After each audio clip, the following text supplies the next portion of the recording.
Hey, it's State of State. We got your Nittany Line update. It's a football discussion with Tom and Justin, so kick back and press play.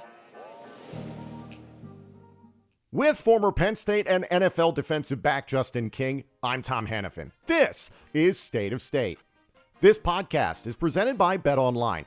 Basketball fans, it's that time of year again. The NBA is back. From opening tip-off to buzzer beaters, BetOnline has you covered with the best odds, biggest promotions, and live in-game betting on all your favorite teams. This season, every game matters. BetOnline is every stat, matchup breakdown, and live odds to bet on during the game. And it's not just the NBA. BetOnline is odds on everything from football, the MLB playoffs, the NHL, to political props. Head to betonline.ag today to get in on the action with America's most trusted site for online wagering. State of State is presented by BetOnline. The game starts here.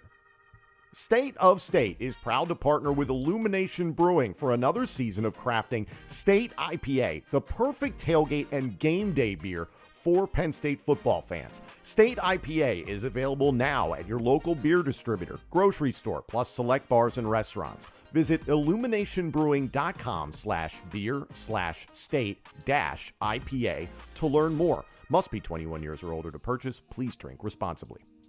Also, State of State is a proud supporter of Blue White Outfitters. Blue White Outfitters was created as a retail shop meant to highlight the confidence, competitiveness, and fearlessness of the elite athletes found throughout the history of Penn State University.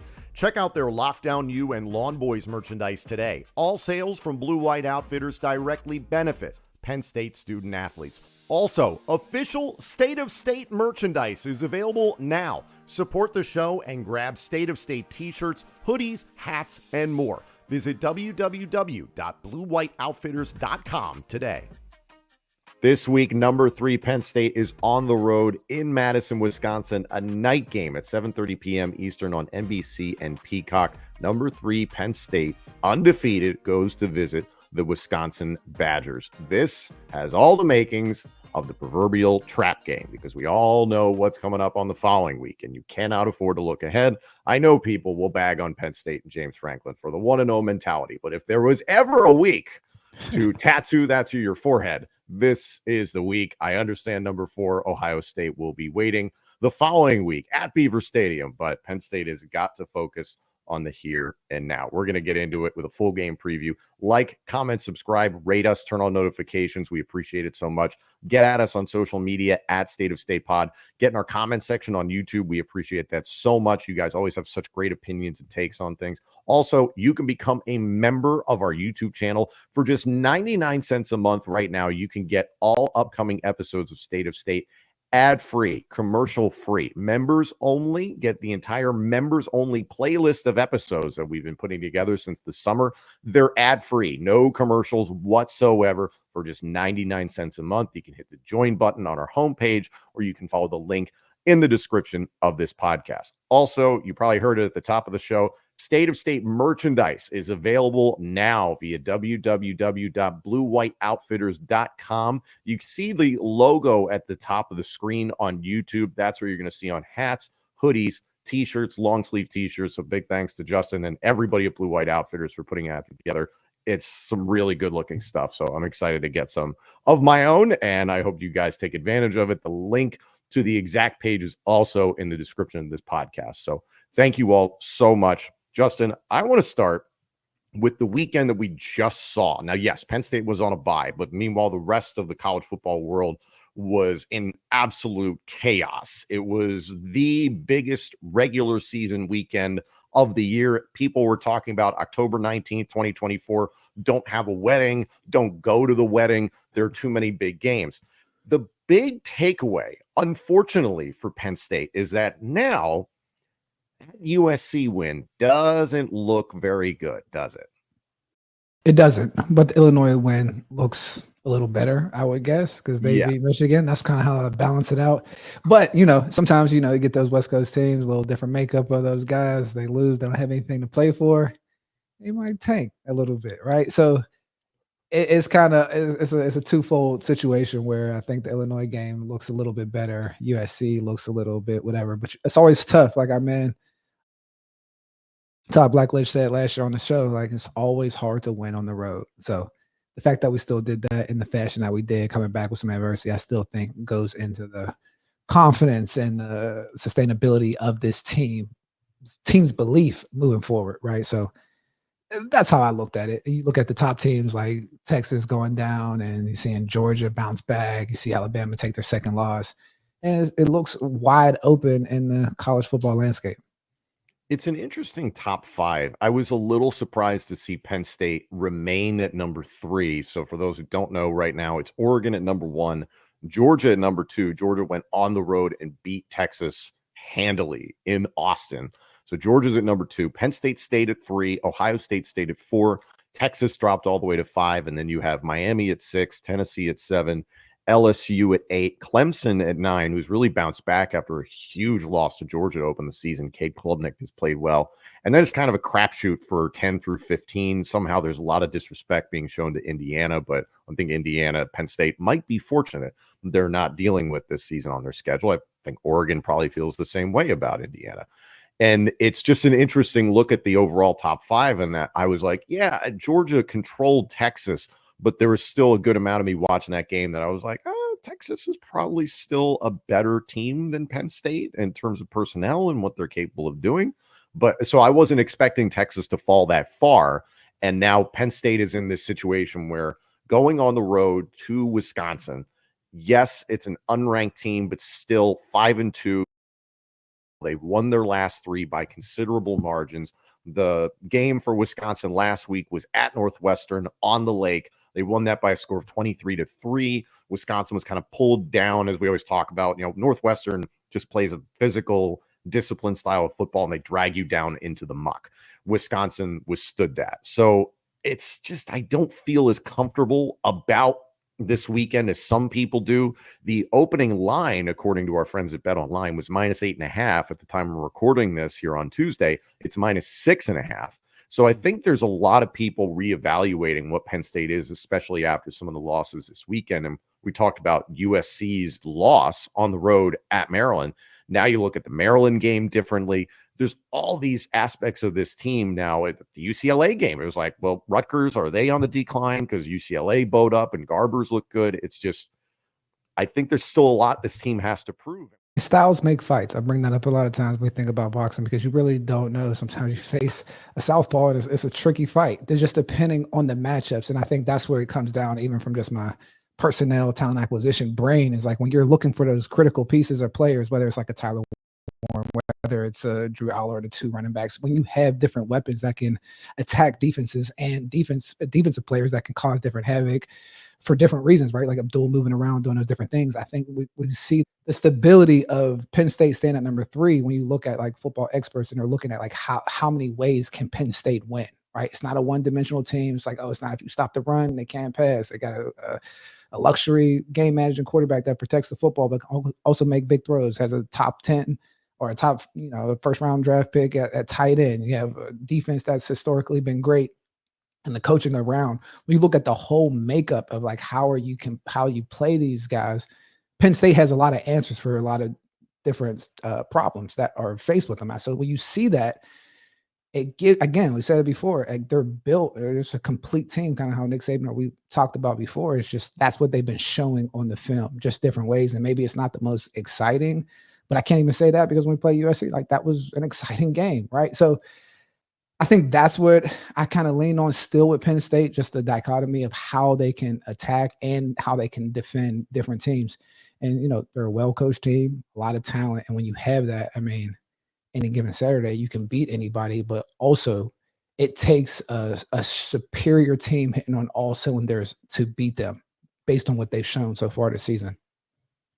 Do you feel that outside narrative about Penn State, where it's a 1 to 2 game season for the Nittany Lions, is unfortunately true this year? Because again, we're trying not to look past this Wisconsin game. I don't think it's that much of a gimme. I think it's a very winnable game for Penn State. You still have to go on the road at night at Camp Randall and get the victory against what will be a well-coached football team in Luke Fickell. And I want to get to some of the challenges that their offense presents, but it still feels like it all depends on how, yes, you have to beat Ohio State, but it also depends on if you lose to Ohio State, it depends on the fashion in which you do it, because say Penn State finishes with one loss on the record and Ohio State thumps Penn State in Happy Valley, all of a sudden the rest of the schedule is not as impressive. I mean, what ifs, right? Like, I think you got to take it week to week when it comes down to that. It's just like, teams gloat that they beat a team that might have beat a superior team or upset another team. And it's just like, it doesn't really work that way. Again, that stylistic approach to the fight, I think, is what Penn State has to its advantage.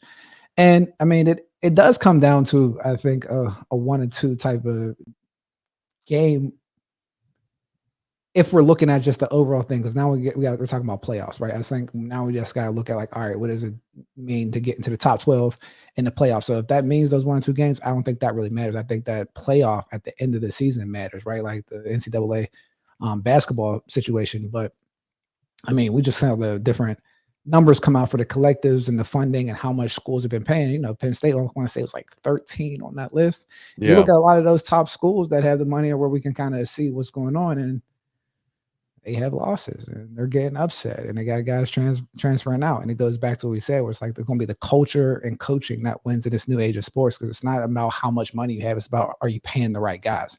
And that's the thing that I think gets lost in the muck of all these different type of things. And it shows that Penn State has done a great job from getting players that want to be at Penn State. And I think that's the thing when you're talking about building an Army-like football program, to where guys are bought into the higher mission, that they can get their own benefits out of it, but still, okay, this is the number one thing, and we all fit within that category. And so I think that, combined with the talent and how we've been attacking different teams in different ways, is kudos to Penn State. And so, like, yes, I still think it's a 1-2 win season. When you think about critics or people saying like, hey, is it a good season or not? But I think as long as we're getting to that top 12 and getting to the playoffs, we see what happens from there. Do you feel it's necessary for Penn State to, I'm trying to feel it out, is it necessary for Penn State to make the Big Ten title game regardless of outcome to make the playoff? Is it necessary? Yeah, like say there's an environment where Penn State makes the Big Ten title game and loses to whomever. Again, I don't know. I think the Big Ten championship, I mean, it used to be a big highlight or apex of accomplishment, but now that we have the 12-team playoff, it kind of, they've been devalued, unfortunately. Values the importance of the actual game. So I think it'd be cool to do it. And sometimes it's like, hey, what if we have an extra game to get ready to go into the playoffs, right? And so I'm it's a new setup. So I mean, we still want to win a Big Ten and have that on your record. But I think trying to win the national championship is cooler.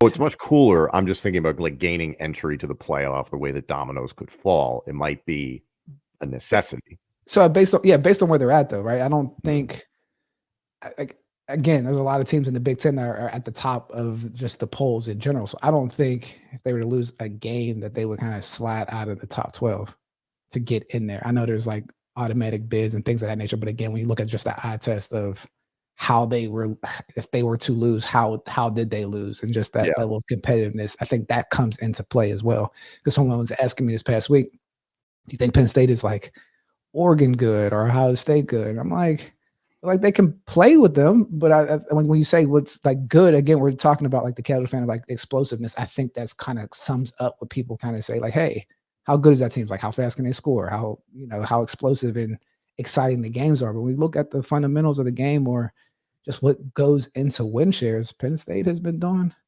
a pretty nice job. But again, styles make fights, so we got to see how those things play out throughout the season.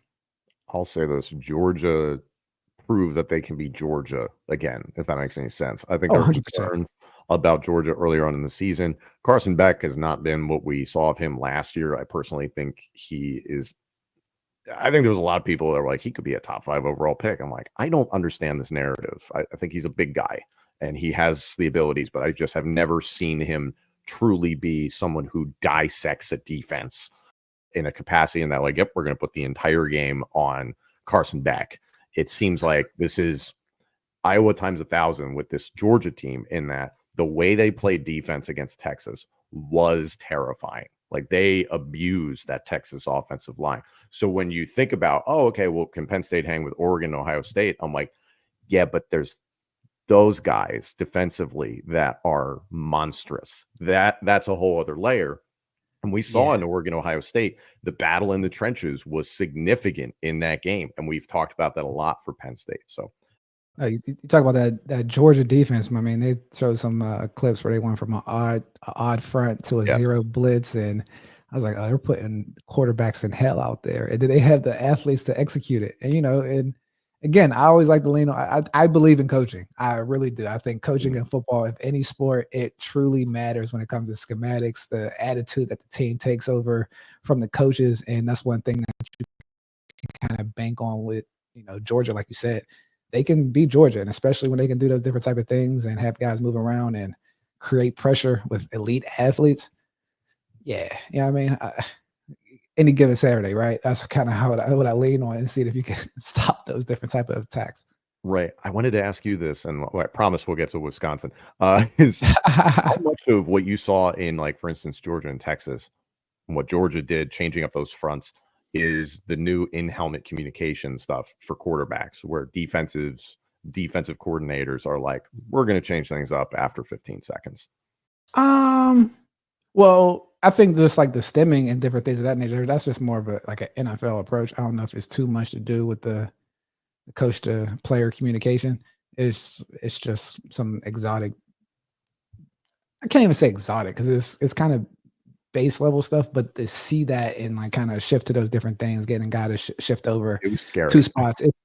It's yeah, you don't see that. You just don't see that too much. That's some spag, shout out to Coach Spagnolia, but like that's some spag stuff that he would kind of do in the NFL. So, I mean, that was something that you used to see back in the day where you guys Saban and different guys like that. When you have special talent, you can do different things in creative situations on defense. And that's not give Penn State some credit. Like the things that they've been doing with Abdul Carter, moving him around and having different situations, that's scary to offenses as well. It's just how much do you do it and how much are you going to lean out or leave your secondary out on islands? Because like when you're going zero blitz and all those different type of things, I mean, you're leaving people out to dry, and it's, we're banking on, we're getting home and we're going to have a party in the backfield. So like it comes down to that risk reward piece of the whole situation. And I think we've seen more aggressiveness from Penn State and willing to risk it a little bit out there on offense and defense. So as long as we continue that route, I mean, it's just not getting behind on any of those type of teams when we do start playing the elites of the elites in the country. Looking at this game, Penn State on the road at night against Wisconsin, the proverbial trap game with Ohio State waiting the following week at home for Penn State. I look at this game in a handful of ways. One, Wisconsin's offense is going to be a little bit similar to Bowling Green. And I know people are going to say, well, we beat Bowling Green. Yeah, that Bowling Green game in the first half, a little scary for all of us, considering the way that Bowling Green and Wisconsin have quarterbacks who can get the ball out quickly. Braden Locke also brings an athletic element to it, and that he's nimble. The read option game, their tailback Walker is very, very good. This is a traditional Wisconsin team, and that loaded up with enormous offensive linemen, run it up the gut, play action pass, use your tight ends, no real weapons at wide receiver. It's an air raid offense in definition. I think their identity is lacking a little bit, but still Luke Fickell is going to put a very good team on the field. For me, Penn State, one, has to be prepared to play in all three phases of the game. And I know that's easy to just say on paper because against Northwestern, Wisconsin brought it on offense, defense, and special teams. They affected the kicking game, the punting game of Northwestern. You can talk about the competition all you want, but that was something that Wisconsin was able to put on tape.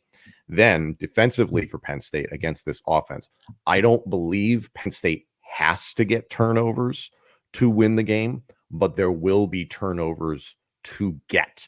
When you look at what Wisconsin does now under Luke Fickell, how do you feel about their identity?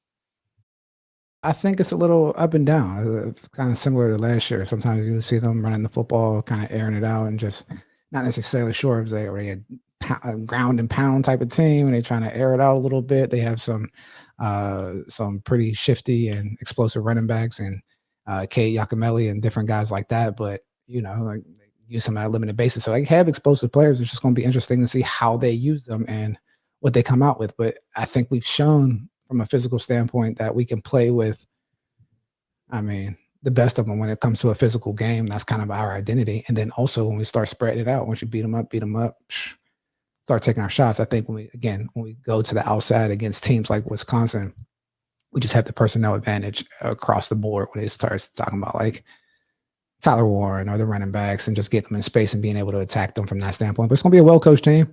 Fickle has a defensive background and understands how to limit big plays. So it's going to have to be a patient approach from Penn State and making sure that we just limit their big plays. But I don't feel they have their identity just intact yet. I feel like they're still trying to find it. This episode of State of State is presented in part by Melon. Now, for those of you who've been watching this podcast for quite some time, you know that Justin and I are both big hat guys. Now, when I was introduced to Melon, I immediately saw how durable and comfortable their hats are. Great color options, great sizing options as well. For me, someone who likes to go to a lot of different football games and tailgates throughout the year, I need a hat that's going to be flexible depending on the weather. If it's hot out, I want something that's breathable, and that's something that Melon hats provide. And also, if it's inclement weather that's going to be nasty out, then I need a hat that's not going to lose its shape if you get them wet. In fact, if you need to wash a Melon hat, they come right back to life and they look brand new if you throw them in the wash. So that's something I absolutely love. So if you're looking for a hat as tough as you, check out Melon. You won't wear anything else after you get one for yourself. If you're looking for the world's most durable hat, look no further. Go to melon.com. That's MELIN.com and put it to the test yourself. This podcast is brought to you in part by Cherry Bundy. Cherry Bundy is a recovery product that's in the locker room for the Penn State Nittany Lions football program, and we are so proud to have them as a sponsor to get the message out there to help you with your fitness, your performance, and your recovery. Tart cherries are the highest antioxidant fruit or vegetable in the world. They're a natural anti-inflammatory with incredible benefits such as reduced soreness, increased recovery, contains naturally occurring melatonin to help improve your sleep and also help support your immunity. Cherry Bundy is used by nearly 500 collegiate and professional sports teams, including Penn State. That's 66 out of 67 Power 4 conference football teams, plus every NCAA football and basketball national champion since 2007. Goes deeper than that. In the National Football League, 10 of the last 11 Super Bowl champions have used Cherry Bundy. Every team playing in Europe or Brazil this season had Cherry Bundy with them.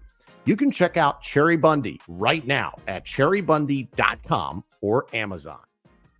The quarterback, Braden Locke, I think is going to be the key for a lot of the things that Wisconsin does. For those who don't know, over the offseason, Wisconsin had landed Tyler Van Dyke in the transfer portal from Miami. I would not describe Tyler Van Dyke as an elite quarterback or an air raid system quarterback. He was very inconsistent at Miami.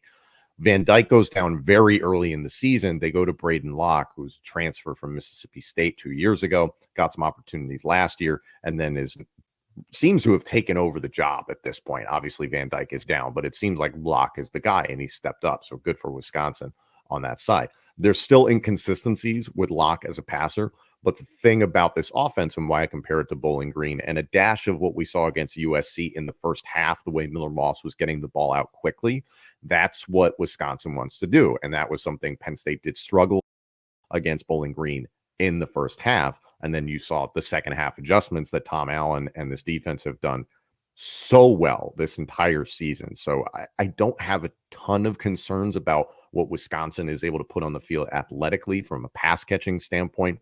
It's just being able to react to that stuff early and not allowing another team to get ahead, especially in a road environment and one of the more difficult places to play in the Big Ten at Camp Randall. When you analyze what Penn State's defense has done so far this year, where do you think they are now in terms of reacting to that quick game, that quick passing game from the Bowling Green game, the USC game to now? In terms of like the progression of like how they've been playing? Yes, sir. Again, I think they've seen a different attack from a lot of these different teams, right? Whether it's, Lincoln Riley spread out type of situation. We saw some explosive plays given up there. But from that standpoint, it seems like anytime that there's a problem that they make adjustments either at halftime or that next week and kind of put them to bed. So with that, again, goes back to the coaching. So kudos to that defensive staff and the way that they've been coaching. It's just now creating turnovers to go along with it to make that splash and give our offense some extra possessions to increase those leads and make it more of a onslaught, right? I think that's the one thing that we're still waiting to see a little bit more of. But I mean, I think pleased with the defense, especially like, again, the identity is a little bit different than Manny was last year. He was a little bit more exotic and aggressive, but this has been that stranglehold, right? And then being able to see the defensive line take over from the pass rushing game late in the games to be able to seal the deal. So with those type of things, again, that goes back to the fundamentals of, successful formulas for teams, right? So I hang my hat on that. So I think they've been progressing very well, to be honest.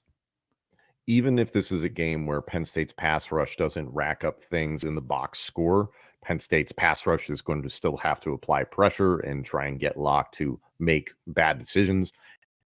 And then lockdown the secondary for Penn State, is going to have to make him hold the ball, because when Wisconsin's able to get the ball out quickly, they can play sideline to sideline. They have a very talented running back. So if there's the situation where they're in 10 personnel, one running back with 4 wide receivers, there could be opportunities up the gut. So there will be instances where Penn State's defense and linebackers are going to have a good game and be disciplined throughout this game against Wisconsin because of that RPO style of offense.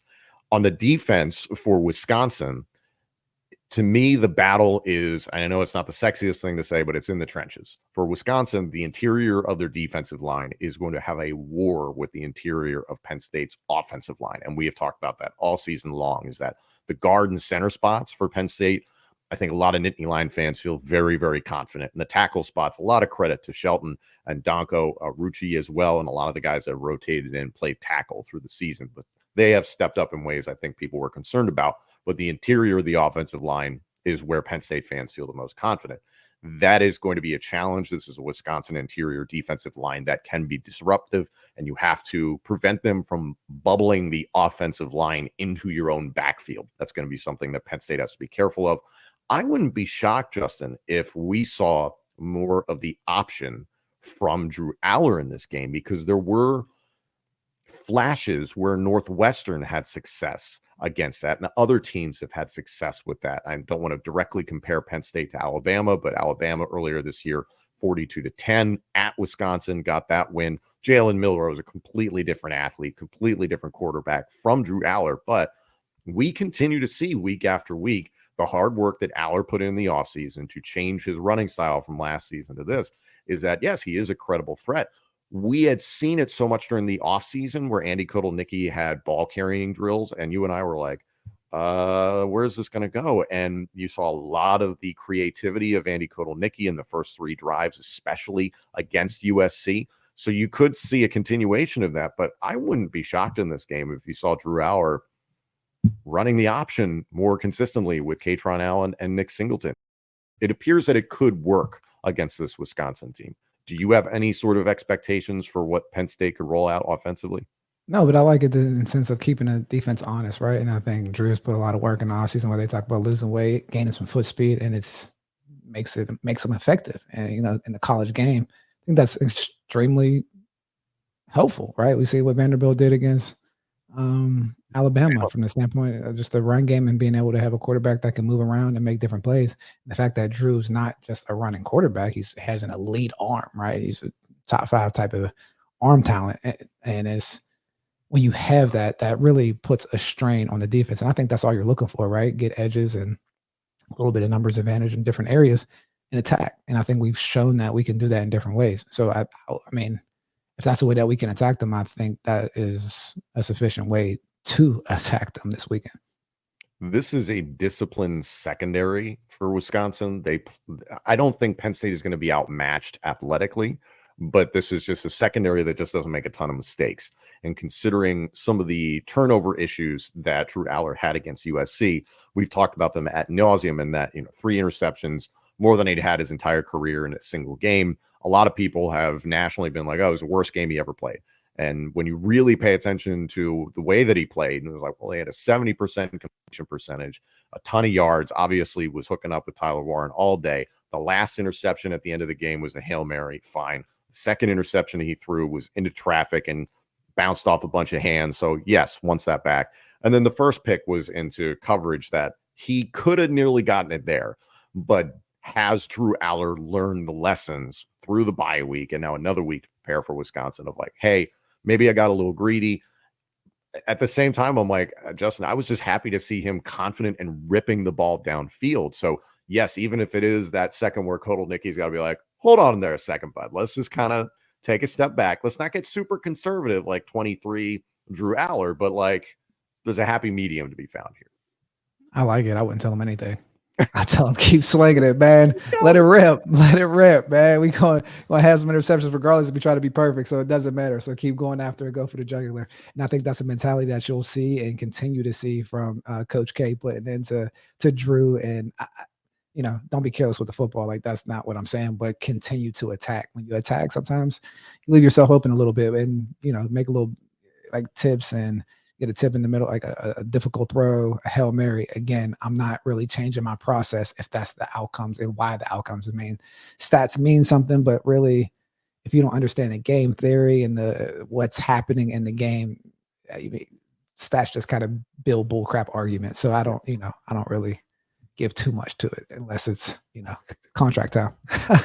That'll be the next State of State t-shirt is Jimmy's and Joe's, not X's and O's. There we go. King likes to say. If you were the defensive coordinator for Wisconsin as a former defensive back, how would you approach Penn State's passing game? Because naturally everybody coming out of the USC game is, well, maybe we should do something about number 44, Tyler Warren. So if you were Wisconsin, what would you do about Penn State's pass catchers? I'm doubling 44 and playing man all over the place and just gap sound football and make sure the outside receivers beat me. Period, point blank. And I will go down in flames of glory just like that. So to that point, we saw a good amount during the USC game where Danton Lynn stuck to that zone and Tyler Warren, I'm not going to directly compare him to Travis Kelce, but Travis Kelce-esque, he just found the openings and Drew Aller was able to hit him, but you didn't necessarily see the rest of the wide receivers break through all that stuff. I'm not saying the rest of the wide receiver core didn't contribute in that game. Hats off to Julian Fleming, the huge clutch catches there in the back end of that game. Those were important, but do you see that potential man style of defense from Wisconsin as something where it's like, hey, even if they attempt to limit Tyler Warren, there's going to be chances for the rest of the wide receiver core to flash? Well, 100%. That's what I'm saying. I would make sure whether it's like a combination of two-man type situations where you have to put more onus on the upfront front seven to cover what they need to do, rack coverages where you're making sure that you're taking the safety down and taking away all the crossing routes. And I would just make sure 44 doesn't beat me, right? I cannot. If I'm a defensive coordinator, I'll sick to my stomach if I let a tight end have 17 catches for 200 plus yards. Cannot lose that way. Talk to Danton? I haven't, no, but he probably is sick about it, right? You just don't. You probably don't text him after the game. You're like, so what do you think about Tyler Warren? But now, just again, when you have that, and I'm looking at the stat line, I'm like, man, these receivers got to beat me, right? And I'm just going to prepare my defensive backs to make sure that they're ready to get in their face and do those different type of things and make sure we play gap sound defense up front and just make sure. And Nick Singleton and Katron Allen are under wraps, but 44 will not beat me. That would be my thing going into the game. Don't listen to me, Wisconsin. I mean, do something else. That's the winning game. Do something completely different, please. Number 3, Penn State is undefeated. They're on the road this weekend at 5-2 Wisconsin, 3-1 within the Big Ten. That will be at 7:30 p.m. Eastern on NBC and Peacock from Camp Randall Stadium in Madison, Wisconsin. I want to say this quickly. I'm so grateful for the audience that we've built up on this platform now since 2021. For those of you that get the State IPA beer, send us a picture of you drinking the beer. Like we love that. And especially if you're somebody who gets some of our State of State merchandise from Blue White Outfitters, send us a picture of you wearing your merchandise and drinking the beer and listening to the podcast. Like just do everything at once. We appreciate it. But like if you guys have been so supportive of this and we really appreciate it. As always, like, comment, subscribe, rate us, turn on notifications, get at us on social media at State of State Pod. Get in our comment section on YouTube. And if you haven't done so already, you can become a member of this YouTube channel for just 99 cents a month. You can get all upcoming episodes, plus our entire members-only playlist, commercial-free, ad-free for just 99 cents a month. You can hit the join button on our homepage, or you can follow the link in the description of this podcast. And Justin, I don't know if you saw it last week when I had Landon Tengwall on the show, but you can still go to the description of this podcast to find the NIL campaign fundraiser for Penn State walk-on freshman kicker Ryan Barker. It's givebutter.com/Ryan Barker. He's going to be on a future episode of Landon Tengwall's podcast.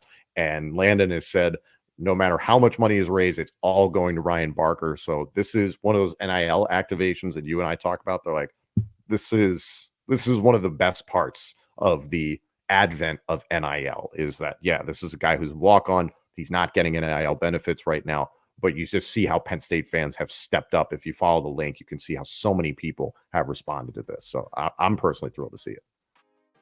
It's cool stuff. It is cool stuff. Thank you all so much for joining us. Penn State at Wisconsin this Saturday night. Enjoy the game.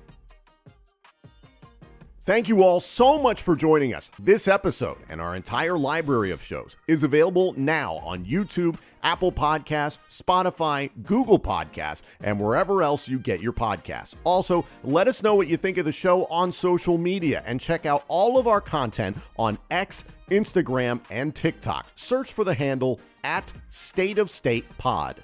State of State is presented by Bet Online and by Blue White Outfitters.